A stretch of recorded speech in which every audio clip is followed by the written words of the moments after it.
딴딴따단딴 자 약간 늦게 나오니까 긴장되셨죠? 네. 여러분의 관심을 받고 싶은 뉴스파이터입니다.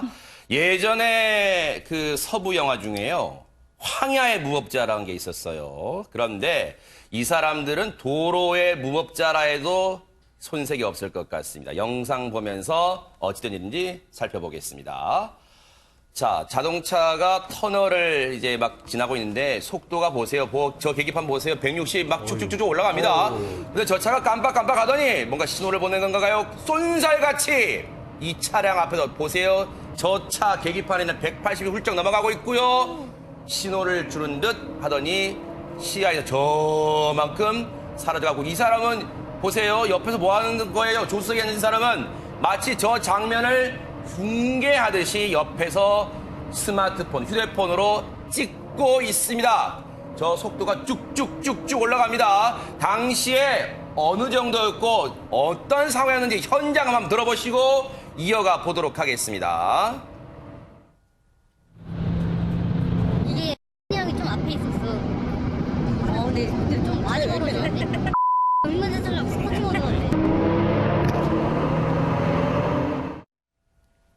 딱 봐도요, 어떤 상황인지 저 사람들요, 뭔가를 즐기고 있는 것 같습니다. 김윤희 프로파일러님. 네, 레이싱을 즐기고 있는 건데요. 아하. 저기가 어디냐면 용인의 한 터널입니다. 아, 그래요? 네. 터널에서 그 세 차로를 다 점검을 하면서 레이싱을 즐기고 있는데요. 네. 즐긴다고 해야 되는 표현이 좀 웃기지만요. 그러니까요. 네, 이들은요, 이 시속 200km를 이렇게 달리는 아. 겁니다.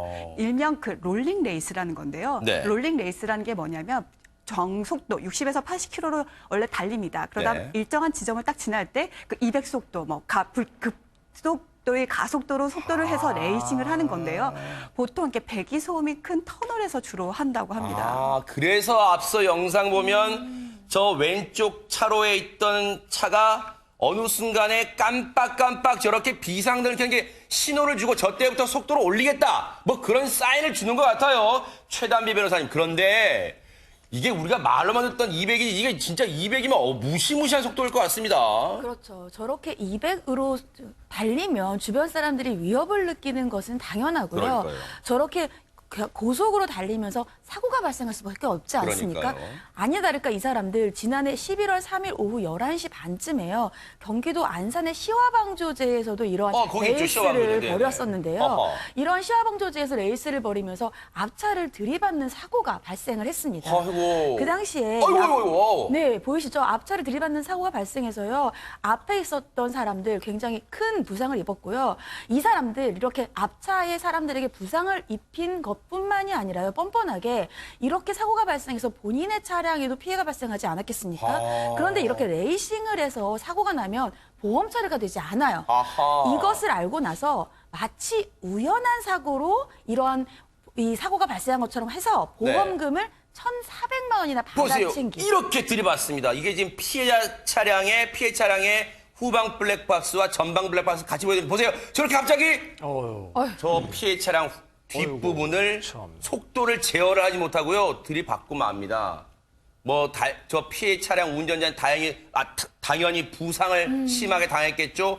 앞서 시화방조제는요, 그 터널보다도 더 도로가 좁았어요. 그래서 옆에 그냥 정상 주행하는 차량과 속도가 극명하게 대비가 되잖아요. 그 좁은 시화방조제, 옆에 바닷가, 시화방조제 가보신 분 아시잖아요. 옆에는 바닷가예요. 위험천만합니다. 그런데 보세요. 이겁니다. 현장에 기자가 가봤더니 저런 곳이에요. 이게 만약에 차량을 들이받고 충격으로 저 얕은 난간을 넘었다고 생각해보세요. 끔찍합니다. 그런데 이 피해 차량 전치 3주의 부상을 입으셨대요, 운전자가. 그런데 이 가해 차량이요, 대체 뭐라고 했는지 경찰 조사에서요. 경찰 얘기 들어보시고 이어가 보도록 하겠습니다. 자기들끼리 그 속도 경쟁을 했고 그 와중에 사고가 발생을 한 것입니다. 이런 경우에는 보험사 약관상 보험금이 지급되지 않습니다.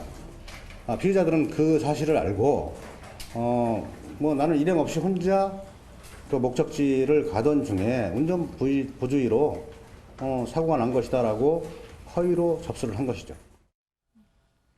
저 상황 보면요, 우리 보통 일반 도로에서도 어떤 차가 굉음을 내기만 해도 소스라치게 놀란단 말이에요. 그런데 이인철 변호사님이 저 옆에 차가 180, 200으로 달리는 거 보면 운전자들 정말 가슴이 콩알만해질 것 같습니다. 아, 저도 운전하다 보면 가끔 저런 폭주족들이 옆으로 막 지나가는데 그러니까요. 아, 정말로 무섭기도 하고 네. 아, 왜 저러나 생각이 들고 만약에 저렇게 사고가 나면은 정말 대형 사고거든요. 그러니까요. 시속 100km만 돼도 대형 사고인데 맞아요. 200km면 이거 정말로 대형 사고입니다. 오. 그래서 이 부상자는요 전치 3주의 부상을 입었고 이 차량은 완전히 그냥 완파가 돼가지고 폐차징에 이르렀다고 그래요? 합니다. 네. 아, 전치 3주라서 그나마 다행이라고 해야 될까요? 만약에 더 큰 사고였으면 정말로 큰일 날 뻔했습니다. 그러니까요. 아마 이 피해 차량 운전자분요, 모르긴 몰라도 안전벨트를 매고 계셨기 때문에 그나마 저 정도 부상에서 멈추신 것 같아요. 하마터면 큰일 날 뻔했는데 이 당시 피해를 당하셨던 운전자분의 얘기도 마저 들어보시고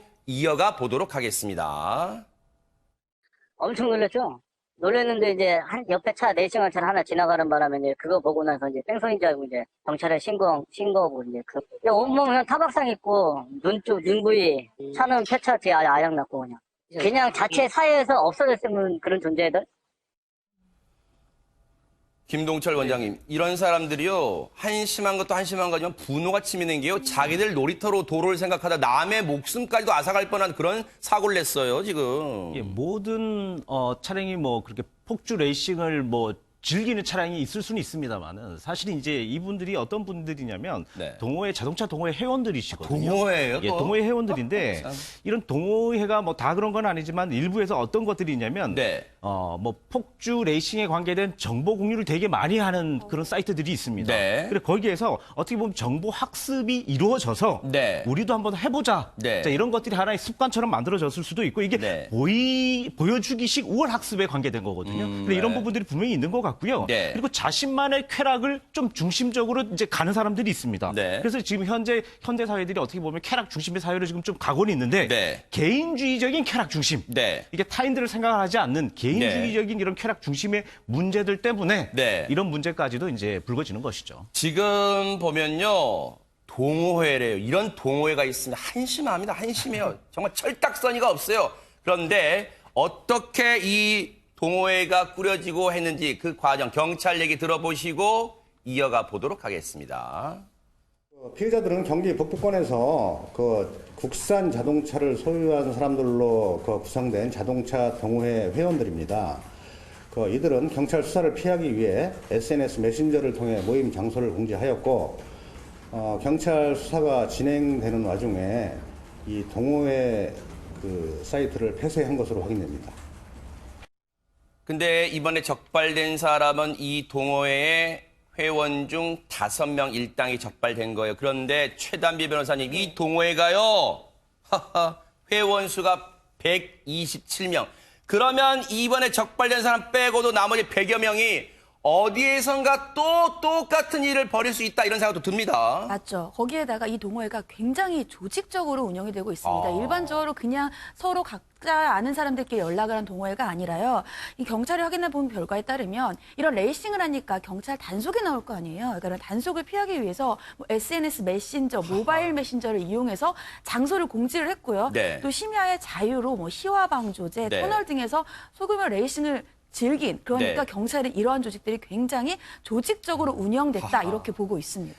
그런데 앞서도 나왔습니다만 이인철 변호사님, 이런 사람들이 속도를 제어를 하지 못하니까 이번에 보신 것처럼 다른 사람, 선량한 운전자분들에게 피해를 주잖아요. 그런데도 버젓이 나 그냥 정상적으로 운전하다가 사고 났어요. 보험금 주세요. 이런답니다, 지금. 그러니까 이런 사람들이 발뺌하기 좋다는 거죠. 나는 그냥 레이싱한 게 아니라 좀 약간 가속한 거다 이렇게 변명을 한다는 건데 아하. 뭐 CCTV든 뭐 블랙박스든 증거가 확실하기 때문에 이런 사람들은 당연히 이제 처벌이 돼야 되는데요. 네. 자, 이런 사람들이 이제 동호회 사람들이거든요. 네. 동호회 사람들이 SNS로 만납니다. 만나가지고 단속이 될까봐 장소라든지 일시 같은 것도 이제 그때그때마다 이제 적시를 하는 거예요. 네. 그래서 이제 적발이 어렵고요. 또 이런 사람 잡으면요. 멀쩡한 사람들이에요. 뭐 전문직 회사원 이런 그래요? 사람들이에요. 그래서 주경야독이란 말이 있잖아요. 이 사람들은 주경, 낮에는 일하고 밤에는 레이싱하는 사람들이에요. 네. 레이싱하면서 스트레스를 푼다고 생각을 하거든요. 참, 네. 근데 굉장히 위험한 거니까 네. 이런 사람들 단속을 좀 철저히 해가지고 처벌도 강화했으면 좋겠습니다. 결국은 사실은 이번에도 이런 식으로 보험 처리를 해가지고요. 앞서도 얘기 나왔지만 1,400만 원을 또 챙겼어요. 그러면 이런 사람들을 적발할 때는 김윤희 프로파일러님 뭐니 해도 증거 영상 같은 걸 확보하는 게 중요하다 이런 생각도 해봅니다. 네, 그래서 이런 사건에 대해서 조사를 할 때는요, 그 블랙박스, 그 제보를 해주시는 게 굉장히 도움이 많이 그래요? 되거든요. 근데요, 블랙박스 찍으시겠다고 그 같이 가속을 하시면 절대 안 되니까요. 그러니까요. 그냥 그런 것을 확인하시고, 아, 이런 것은 제보해야 되겠다라고 생각되는 부분만 해주시면 되겠습니다. 그러니까요. 정말로 중요한 말씀 해주신 거예요. 뭔가 범법 행위를 하는 게 의심되면요. 같이 추적을 하거나 한 것은 정말로 위험할 수 있으니 대신 그때 장면이 찍힌 영상이나 사진을 경찰에 제공하시고 빠른 검거를 위해 협조해 주시는 게 오히려 제일 빠른 지름길이다 이런 생각을 해봅니다. 여러분의 신고 정신을 또 기대를 해보겠습니다.